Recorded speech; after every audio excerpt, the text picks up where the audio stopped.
يسعد أوقاتكم. وصفتنا لليوم رح تكون من الحلويات الفلسطينية الشعبية المعروفة باسم الدحدح، واللي بيميزها وجود طعم القرفة والجوز بحشوتها. بالنسبة للعجين رح نستخدم سميد خشن، السميد اللي دايما نستخدمه للبسبوسة والهريسة، ورح نعير بهذا الكوب 4 أكواب سميد، بالإضافة لكوب طحين، كوب سكر ناعم، معلقتين حليب بودرة، معلقة بيكنج باودر، ورشة ملح، وظرف خميرة.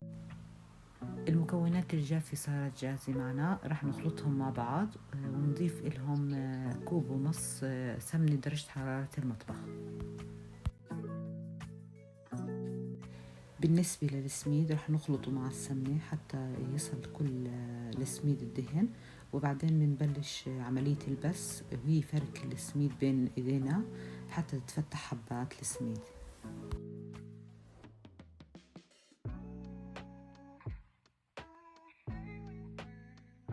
هيك السميد صار جاهز معنا بعد ما بسيناه وتفتحت حباته. رح نبلش عجن. رح نحتاج كوب ونصف حليب، مش رح نحط الكمية مرة واحدة لأنه السميد بيختلف من نوع لتاني بكمية امتصاصه للسائل.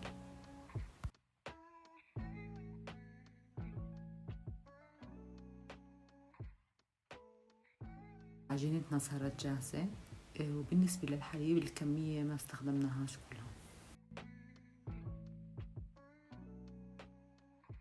بالنسبة للحشوة رح نحتاج كوب ونص سميد ناعم، وكوب سكر بودرة، وكوب جوز هند، وكوب جوز، و6 معالق قرفة.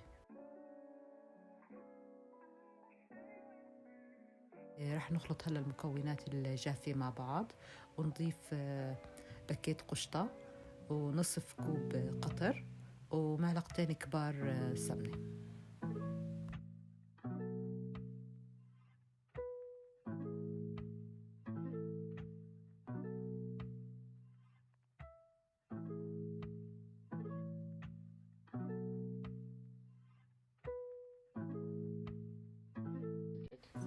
رح ندهن الصينية هلا بمعلقة سمنة.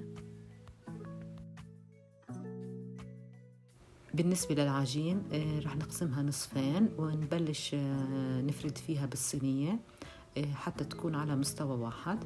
وهون استخدمنا صينية بايركس حجم كبير.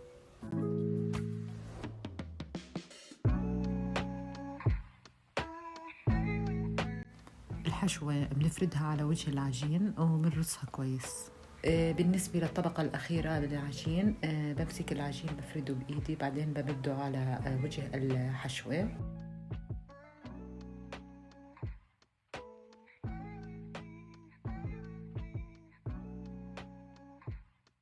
بعد ما فردنا الطبقة الأخيرة من العجين بنقطعها ونبلش ننقشها بملقط المعمول.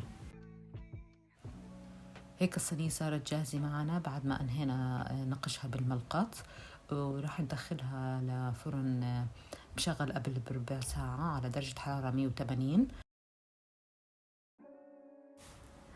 ما شاء الله، شوفوا الصينية كيف الأطراف ماخذة لون.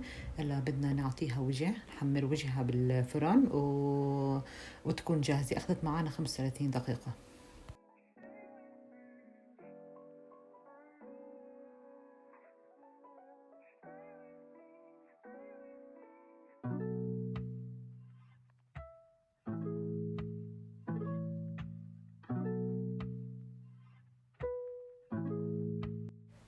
هيك صينيتنا بعد ما طلعناها من الفرن رح نسقيها بالقطر البارد وهي سخنة.